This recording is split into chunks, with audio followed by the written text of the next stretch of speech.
going to go ahead and get started. Thank you for joining us for the bi-weekly webinar series.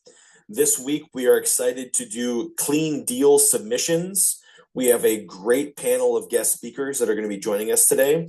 And we're really hoping that this webinar is a great resource for all of our sales reps to improve clean deal submissions across the board. So let's go ahead and get started with the agenda for what we're going to be talking about. First things first, we want to talk about realization rate, the importance of realization, what it is, talk about some common issues, things that are, preventing realization from going up, things that can be prevented. And then we'll spend some time setting expectations for different aspects of the process in Lightspeed, including the customer portal and things you can do to set the expectation with the homeowner. We have an example of a Happy Path clean deal submission, how to resolve some of those tickets. Then we're going to kick it over to a couple of our guest speakers. We've got two great sales leaders with us today. They're going to go over their process for getting a high realization rate. Then we will have a Q&A session. So let's go ahead and get started with the importance of realization. So what is the realization rate? Realization rate is the key indicator of pipeline health. The higher the realization rate, the healthier your job pipeline is. So what impacts realization? Your realization rate is impacted by issues with your projects, your cancellation rate, projects that sit in holding with tickets unresolved. The more projects that don't stay in the active pipeline, the lower your realization rate. The goal of this webinar is to go over some of the common preventable issues that can help raise your realization rate and ultimately get more of your jobs to PTO. So how is your realization rate calculated? Realization rate is calculated by taking all of your active jobs sold within the last 29 to 56 days divided by total projects sold within the 29 to 56 days. A job is active if it is not in holding and is still moving towards PTO without a status that suggests a stall or delay. And how can it be improved? Well, let's cover that in these next couple of slides.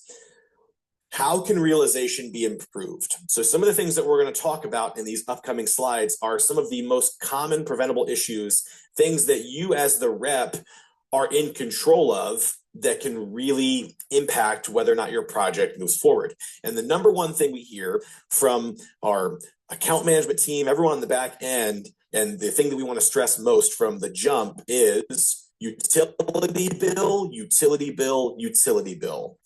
A lack of a full uploaded utility bill, a recent current utility bill, is one of the largest drivers of tickets for projects and impacts realization. So our best advice here is to get creative. All utilities are different and have different methods for accessing the bill. So it's up to you to learn the ins and outs of the utilities you most commonly work with to ensure that you have access to a full bill when submitting a project.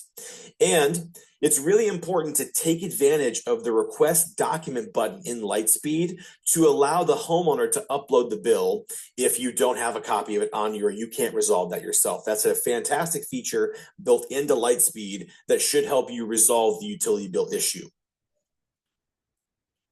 So when you do a document request in Lightspeed, the homeowner will receive a notification that says there's been a document requested for that project. So if you're requesting the utility bill, they're going to get that event in their email, like an email notification in their inbox.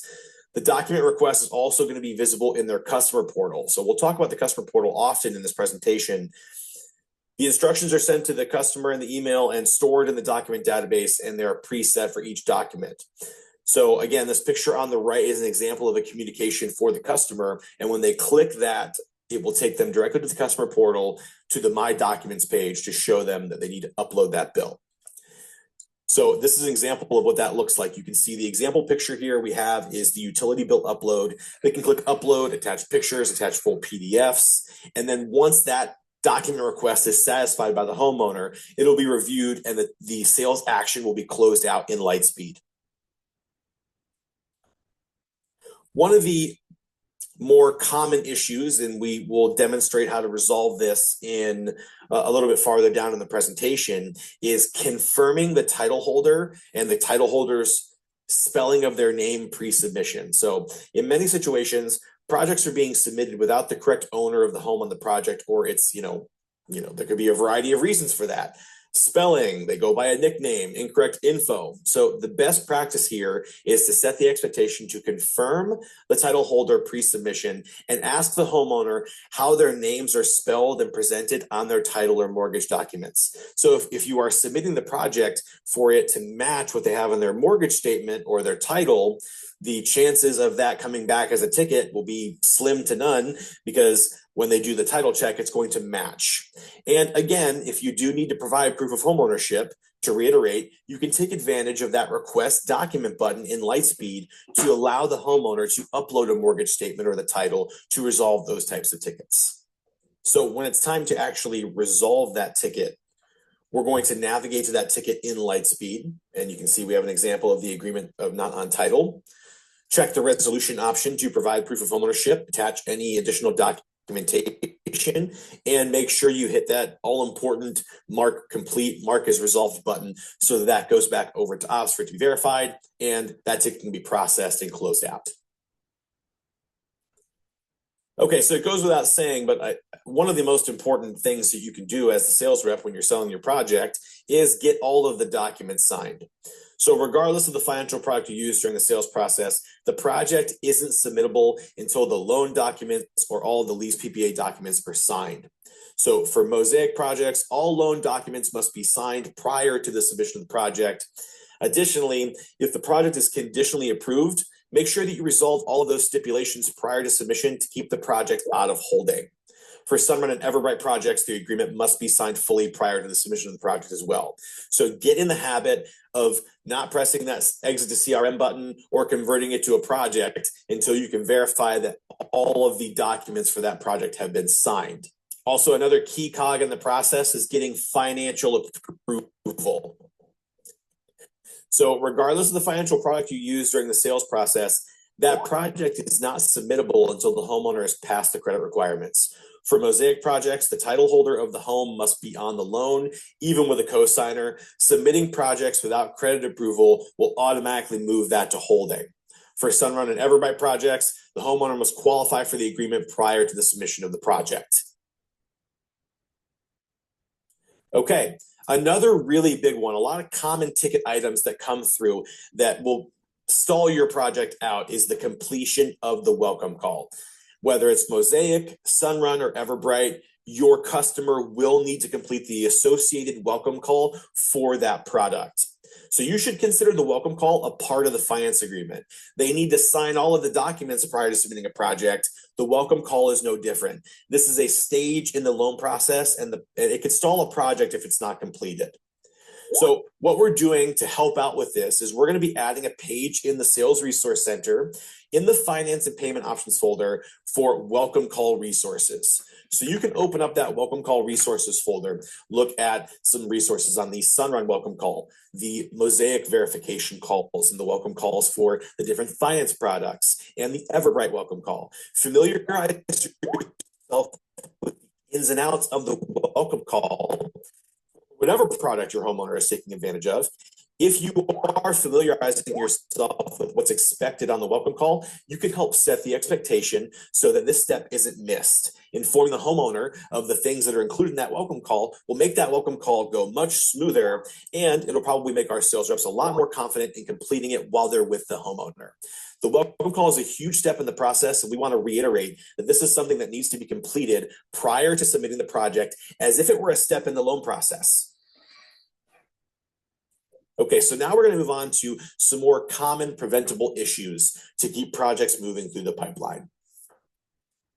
So right out of the gate, let's talk about critical tickets in Lightspeed. A critical ticket is a ticket that will automatically send a project to holding. The project cannot move forward until this critical ticket is resolved. So here are some examples of critical tickets, things that will auto move a project to holding.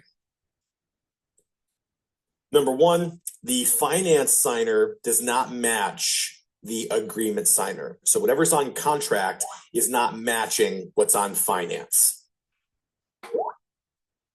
Another critical ticket is credit check not completed or passed. Loan documents have not been signed. Sales rep did not countersign the agreement. or the agreement has not been signed completely by all parties. So some of these are easy fixes. Another critical ticket is that the address on the Freedom Forever agreement is not the correct installation address. And then another critical ticket again is the agreement signer and or address does not match the title. Some non-critical tickets in Lightspeed that can be resolved to keep the project moving forward is like proof of homeowner's insurance, especially in a place like Florida. Interconnection forms, utility bills, missing verification calls, some of the things that we talk about in the past. If a rider is required, you'll be able to navigate to that ticket and get that resolved with a rider using the take action button. Finance amount does not match the installment agreement. That can be fixed. And agreement signer is not on the proof of title or home ownership needed. So we talked about resolving those tickets earlier, and in the demonstration portion, we'll go over that one again. So let's talk for a second about duplicate projects. So one of the things we've seen on the back end is multiple projects being submitted for the same address. Submitting a project multiple times for the same address is going to ensure that one of those projects is going to get canceled. There should never be a situation where you generate a second project for the same address that you submit and don't take that project all the way to submission. If you're creating a duplicate project because of an issue with the original contract, you 100% should create that second project to get the new document with the correct information signed by the homeowner. The best practice here is to create that second project, get the documents signed, and then upload the new correct completed documents to the original project so the original submission can be fixed. So again, to reiterate, do not submit the second project. You can create it, but don't click the submit button. Take the document corrections and upload them to the original project in Lightspeed. Another thing we oftentimes see is a submitting with an inactive utility. This is going to prevent a project from moving forward. And we see this situation where a utility bill is uploaded that does not match the utility that was selected in Aurora, Sunrun, or Everbright. The best practice here is to use the sales lookup tool to look up the zip code, the city, and the utility. If it's not listed, it's an inactive utility. If it's in an active utility, it cannot be submitted. Now you can fill out a request using the email provided in that sales lookup tool to request a utility be added, but submitting that utility bill does not activate that project. Okay, so we're going to jump over to Lightspeed now to demonstrate the happy path of submitting a project, uploading a utility bill, and resolving tickets. Okay, so we've switched over to Lightspeed, and we're going to demonstrate what it looks like to submit this project. And we're working from the perspective that we've already gone through the loan application. We've had the homeowner sign all of the required documents, and they've completed the welcome call. So now that we've checked all of those boxes, we're going to submit the project and make sure that we resolve any tickets or issues that pop up. Because this is a test project, we will at least have one ticket that we're going to resolve. So we've clicked exit to CR with Aurora, and we are going to confirm the proposal's details. In this example, we're not using a smart home package. And then we will go through the process and confirm everything that we've put in, including HOA information, the utility bill holder matching the person on contract. So in this situation, if it doesn't match, make sure that you're going to the utility bill holder and putting the full name, phone number, and email address of the person that will be signing the interconnection documents. Utility information is correct. And then choosing which variable is most important on the project, matching the sold production or matching the sold layout. So we'll say matching sold production. And I want to take a minute to talk about the any special requests box within Lightspeed. This notes box is an incredible opportunity for you as the sales rep to provide as much detail as possible about the project. Anything you can add here that will make the project easier for our construction engineering team, our site survey team, our project management team to be able to filter through the notes. There is never too much information for this box. Make sure you put as much information as possible about this project, things that we need to know on the back end in order to make this project go smoothly and stay active in your pipeline. So once that's good, we'll click next, and we'll get to the document generation screen. So for this being a Georgia project, we're going to have the acknowledgement of utility bill practices, the Georgia contract, and the Georgia Power interconnection fee disclosure. Those are the documents that are going to be generated via DocuSign. And then we have optional documents. This is a great opportunity for you to upload the utility bill. So I'm going to choose upload, and I'm going to choose a file, and I have my Georgia Power bill here, and I will upload that to satisfy that requirement now. Click Send Documents and Exit. And when we get to the project home screen, we're going to see that there are 3 open sales actions. We are simply waiting for the homeowner to sign their portion of the DocuSign. So at this stage, we're going to verify that the homeowner has received the email, and they're going to go through the document signature process, and we'll get this squared away right now. So once the homeowner has clicked the magic link within their email address, it will take them to the 3 different DocuSigns for this specific deal. There could be more or less, depending on which state you're selling in, which utility you're selling in. There could be a variety of projects, including disclosures that are specific to state. So we need to make sure that all of those disclosures and DocuSign documents are completely signed. So we'll work through the signature process for this project.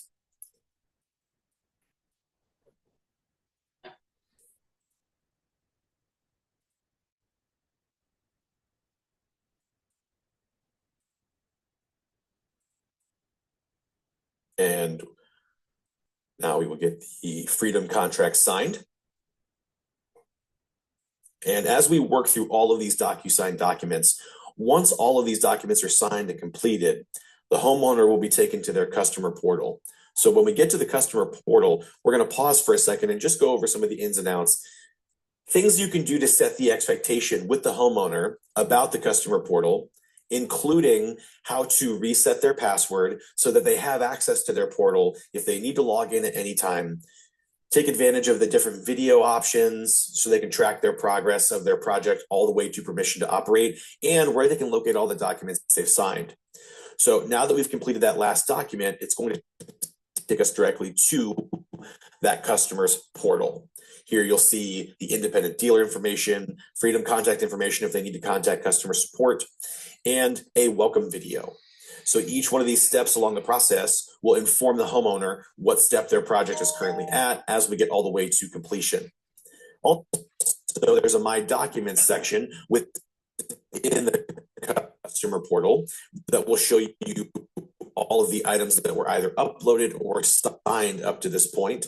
And if you have any document requests in the event that you have to get proof of home ownership or they need to upload the utility bill, those document requests will show up in this portal. Now, anytime you request a document, it will show up in their email address. The magic link will take them here.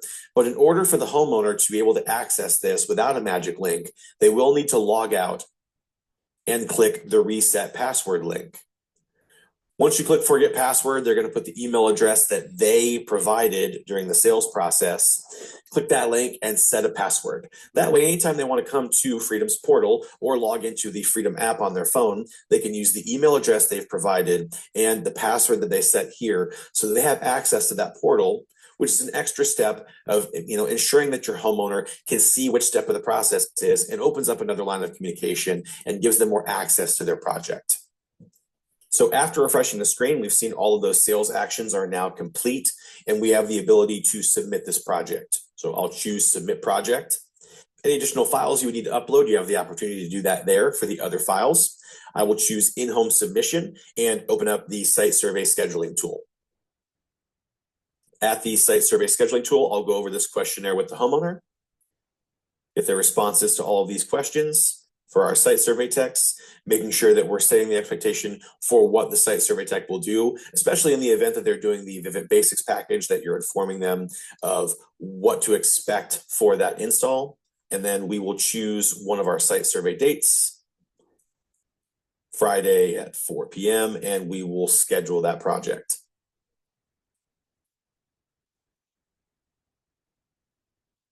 So just to track this, from up to this point, we have completed all of the required signatures for the loan application. We've completed the welcome call. We've completed contract signature. We've uploaded the utility bill. And now that the project is submitted, we have a immediate sales action for the agreement signed or not on title. So I'm going to show you here what we would do in this situation if the title check is not resolved. It's going to open up that ticket, and I have a document that proves homeownership. So I will choose that as a resolution option for that ticket. Choose an attachment, and save that document. Now, once I've attached that document and provided a resolution option, in order to close this ticket out, I mark complete, and that will send that ticket to the ops team to verify that the information that I've provided is accurate and that ticket can get closed out.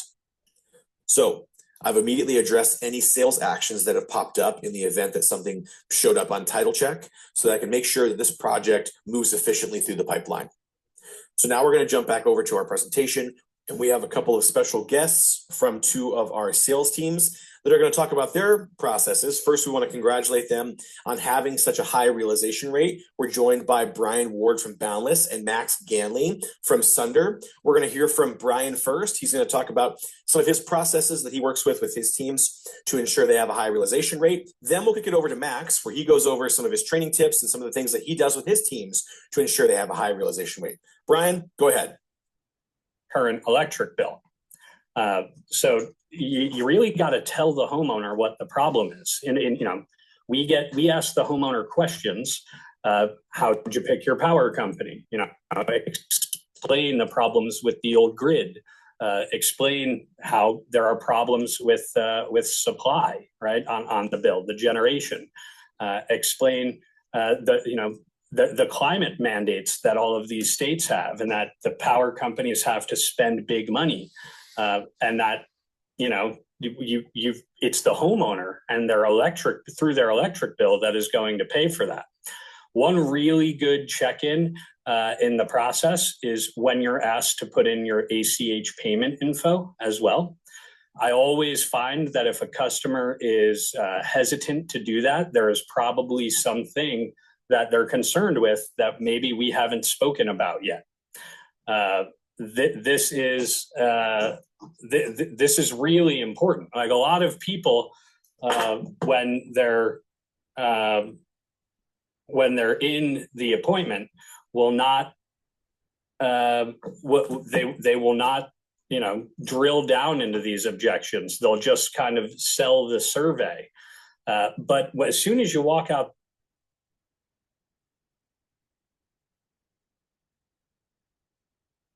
handling those objections than you would when you're at the table. So if for whatever reason they're hesitant to give ACH payment info, double down on that and ask them why.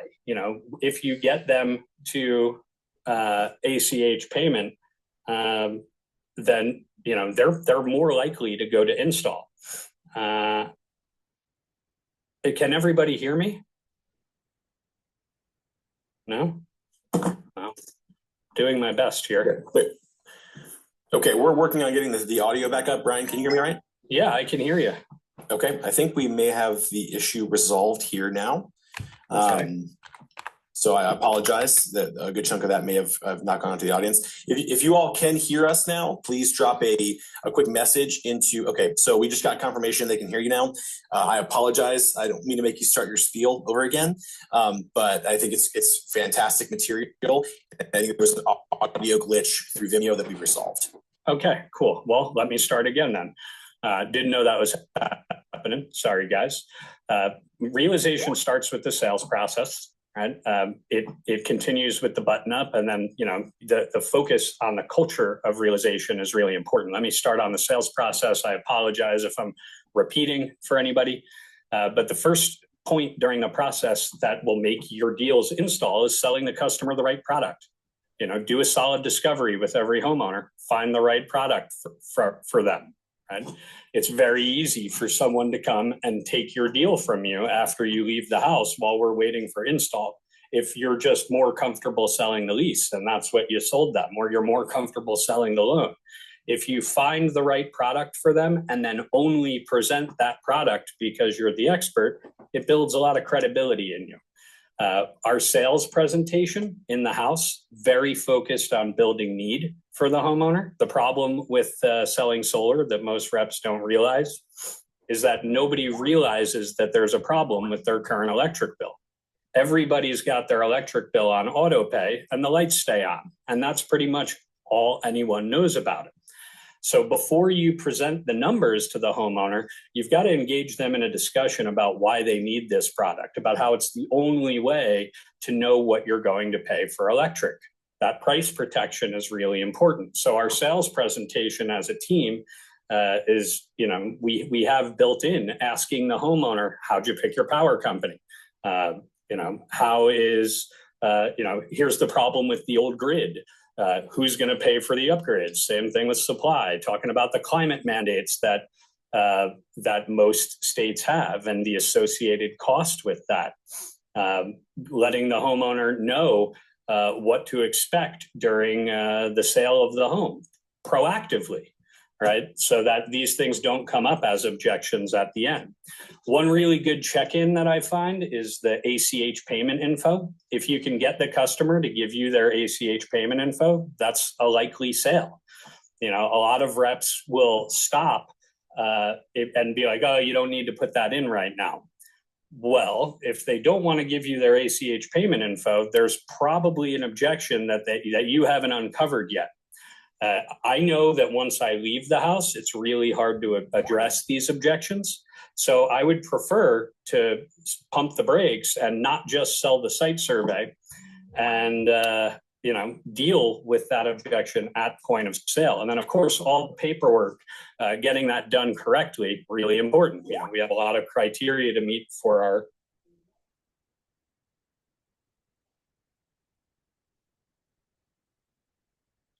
something as simple as going onto your county website or whatever website you check the title on, and just checking the spelling of the title can save you a lot of pain and grief later. Now, when you leave the house, there's a solid button up that needs to happen as well. Some of us are challenged by Better Business Bureau reviews that customers look up, right? I feel free to show them your state's personal reviews. Explain to them that a lot of bad reviews are just because this particular team at this particular dealer may not be managing the project as well as we will, right? And put the onus on us to provide a good experience.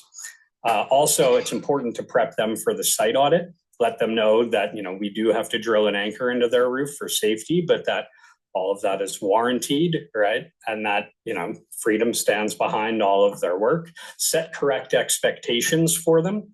If it takes 90 days to get projects installed, tell them it takes 120. Explain that, so what if another company can do it quicker? You don't trust companies that don't have a wait, right? And I always find that it's really important to thank the homeowner for their trust and let them know that you're going to do a good job for them before you leave the house. It's an excellent referral touch point as well. If you can get the homeowner to provide a referral to you at point of sale after you've thanked them for their trust, they're not canceling on you. So all of those things, the way you sell your homeowner is important for realization. As far as a culture on the team, which I think is the third part, I've been blessed with great managers. I have, Jay Fitzsimmons, Frank Lehman, Hansel DeSoto, Brian Mayer, Scory Fernandez. All of these guys are super focused on this. Realization is reviewed weekly in team meetings. It's just a culture constant for us.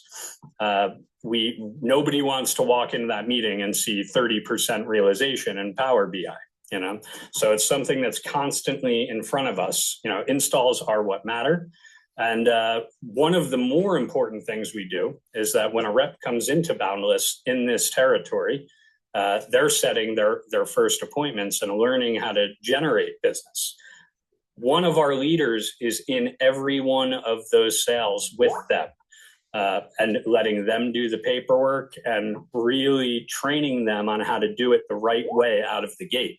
If you don't do that, then people develop bad habits, and bad habits don't get us paid. That's pretty much all I got right now. I am going to kick it over to Max from Sunder in Arizona. If anybody has any questions, put them in the chat. And Max, before you jump in, I just want to let everyone know in the audience that the Q&A is now open. So the goal here is to answer questions related to the topic. So if you do have any questions about clean deal submission or anything you're hearing about today, drop those in the Q&A. And then once Max is done, we will start that portion of the presentation. Hey, what's up, guys? Can you guys hear me? I know there was some audio stuff. If you don't, start posting, but I'll start talking until I see you guys post. You can't hear me. I'll make this simple. You don't sell to sell, you sell to install. Super simple. My challenge to everyone, right, is something that we've done a really good job on is we're very big on just our processes and systems. So my challenge to you is if you can't think through your close right now and you can't break it down in key steps, like 6, 7, 8 steps of what your sales process is, you're always going to be behind the 8 ball. My challenge to myself and the groups I work with is we're very big on just having our close, our door approach, like everything broken down. The reason why is it helps you understand where you're doing right and doing wrong. What I've learned in this industry is 99% of the times when I work with people that are struggling with their close, it's because they're just skipping a simple step, right? They're building rapport, they're building foundation, but then they're going right into the solution of solar. They're not creating a problem with the utility company. Or after the solution, they're not going over the benefits of solar. They're just trying to go for the close. So whatever it is. So my first challenge to you guys is where you guys can control the controllables is ask yourself, hey, if I was to break down my close to someone in 7 steps, what would those 7 steps be? If you can't just recite those off right away, you're probably behind the 8 ball and always will be. I've noticed that guys that can't do that tend to have a worse pull through because like what was being talked about is a lot of the pull through can be controlled in the close. So that's my first suggestion is just have your close, even with your door approach broken down and know your numbers, guys. I talk about this a lot with my region is if you don't know how many doors you have to knock to get to talk to X amount of homeowners, how many X amount of homeowners it takes you to get an appointment. Same with the close, right? How many sits do you have to get a close? How many closes to a sell or to an install? So if you're not tracking that stuff and your leaders aren't tracking that stuff, I suggest it helps you self-diagnose and understand where you can be better. And then the other challenge too is hopefully in your weekly sales meetings, you guys are doing trainings like we do on the tools. How does the portal work? How does Sunrun work? How does Aurora work?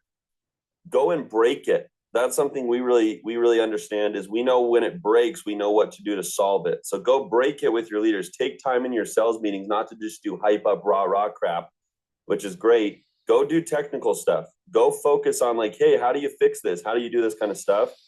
So those are just some simple key things for us that I think helps us our realization rates. We're really focused on our numbers and our processes of the way we sell so we can replicate it and understand it. And then we take a lot of time outside of in the home to do practice and understand the portals, the tools, teaching guys net PPW versus growth PPW, adders, all sorts of kind of things. So those are just some quick tips real quick. Happy to answer more things down the road though. Thanks, Max. We are at our portion of the presentation now where we take your questions. So if you drop those questions into our Q&A, we will assign them to our guest speakers and get them answered out. Our first question is from Carla, and that is, can you upload multiple attachments to the utility bill section of a sale? I have found an issue is a sales rep homeowner not being able to upload more than one attachment to the pending document section of the sales actions. So in those situations, the best practice is to, if you can merge the document, multiple pages into one document, to upload that to the sales action or the document action, then that would be a good step. You can, if that's not possible, you can go to the file section and upload multiple pages of those files to the actual files tab in your projects. And with our app Volt, you are able to upload multiple attachments. So those are a couple of ways you can solve that issue as well. So hope that answers your question. We appreciate that. And our next question is from Josh, and it is the ACH payment mandatory for Sunrun?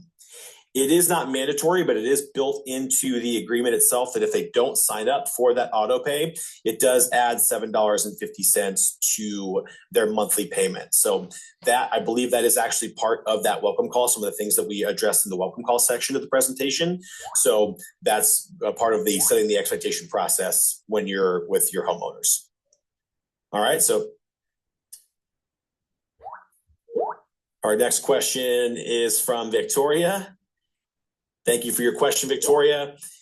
Are these webinars being recorded for future reference? 100%. So we will always take these webinars after they're completed.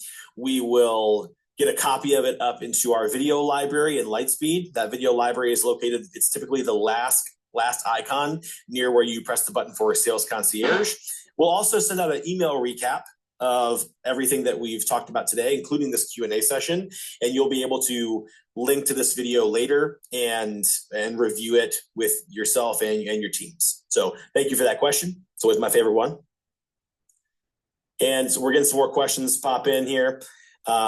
Just answer that one from Samuel. We'll have a replay of this webinar that's going into the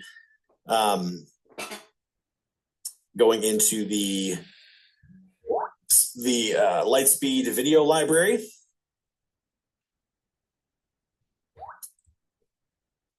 And we're just waiting for some more questions to pop through.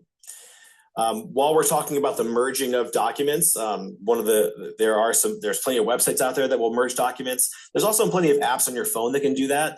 I know that when I used to use an app for scanning documents called Genius Scan. So if you do have a bill, it's multiple pages, you can scan those pages with your phone, or you can even do that in the Notes app if you have an iPhone. So take advantage of those resources so you can use the Genius Scan app to scan your documents and merge it into one PDF.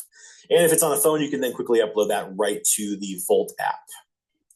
All right, so our next question is from Justin. We're going to shoot this one over to Brian. And the question is it normal to have to submit deals manually through Sunrun and press the Generate Project button for Sunrun deals? Brian, you want to take that one? Sure thing. Oh, Brian Ward, you want to give your experience with it? That's fine. You're good to go. All right, thanks, guys. So yeah, so the Sunrun, this is a question referencing the Sunrun API and converting to a project through the Leads dashboard. There was an error that, like a glitch that occurred with the API a couple weeks back that we have since resolved. So if you guys if it had been working for you previously, and then you went through a few days of not being able to do it, that issue should be resolved. So you should be able to do that now. We have heard feedback from some people that it just doesn't work for them, so they resort to submitting it manually. I would recommend giving it a try if it's not working for you. Like, we want to hear that feedback. We are working with Sunrun on basically like a V3 of their API integration that should open some more doors for this for more users. So just to summarize that all, it works very, very well for a lot of users. There are some people that can't seem to get it to work for them. We're still working through, how to get it working for everybody. So if you try the API version, yes, click and submit it manually. And hopefully here in the short future, we'll get all the kinks worked out with Sunrun's API. Just as a reminder for people, this is the very first API that Sunrun has ever done for any of their partners. And so while it is a great thing and it works well most of the time, there are still a few bugs that we find here and there. So please relay the feedback. We want to make sure we get this dialed in so everybody can use it 100% of the time. But for right now, if it's not working for you, don't panic. Click that Generate Project manually button and then submit it that way. We'll get the project through the door. Thanks, Brian. Just quickly, Josh, I do see your question in the chat. I know you submitted a couple of times. If you do have questions about specific projects or adders, do us a favor and email us offline at producteducation@freedomforever.com so that we can keep this Q&A session more focused on the clean deal submission process.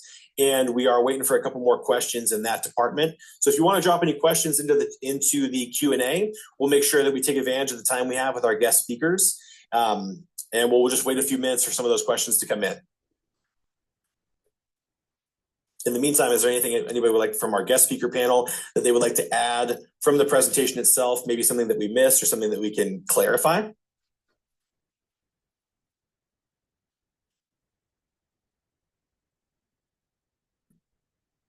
Okay.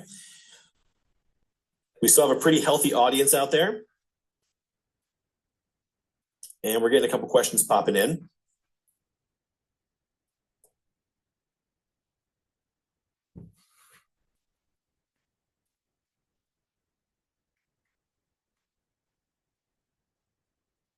Okay. Couple more moments waiting for some questions to pop in. This is your chance to ask our guest panel.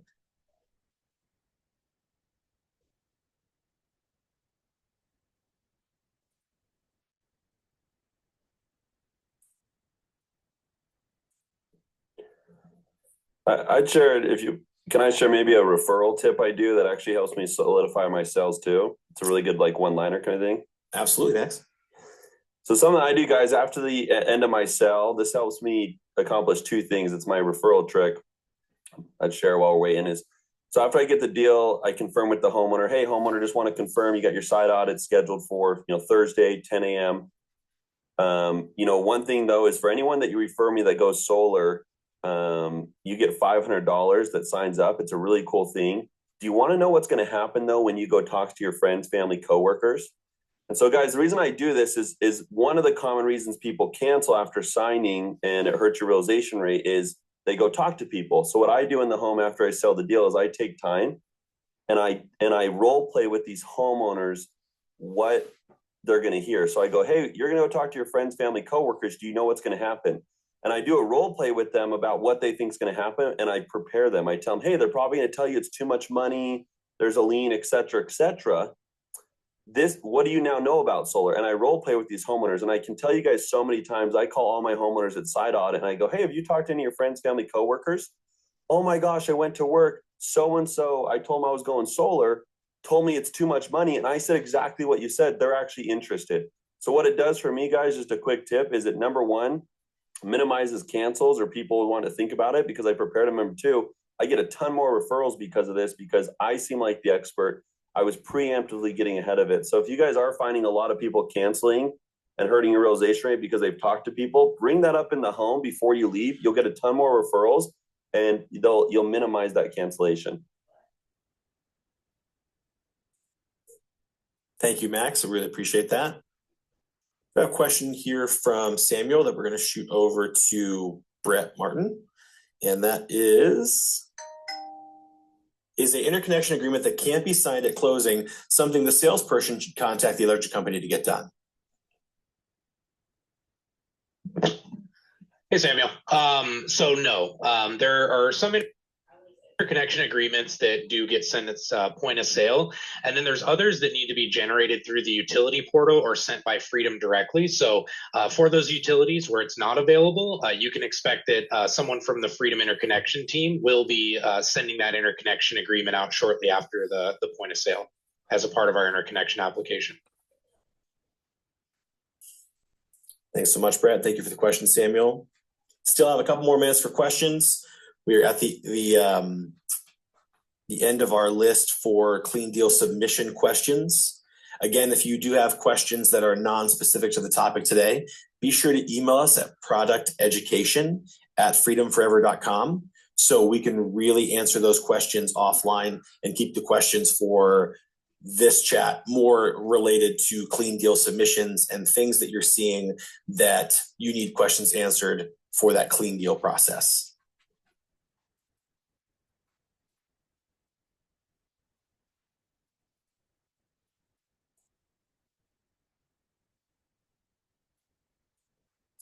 Okay, we do have a question from John. We're going to put up on screen right now.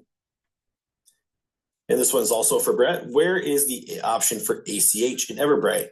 I haven't been able to set that up when doing an Everbright deal. I had a homeowner text me today asking how she can set that up. It's a great question.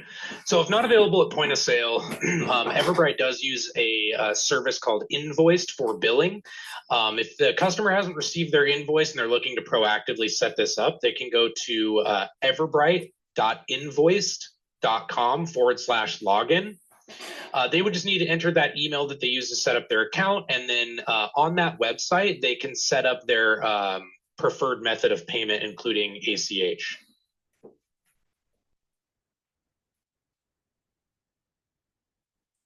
Additionally, ACH is in the contract, but as another option outside of the invoiced website I just mentioned, they can also call into Everbright or send in an email, and we can support that way as well. Thank you so much, Brett. Okay, folks, we do really appreciate everyone being here. We are at the end of our question loop. If you do have any additional questions, please send them to us at producteducation@freedomforever.com. Look for the recap email. And I do want to say thank you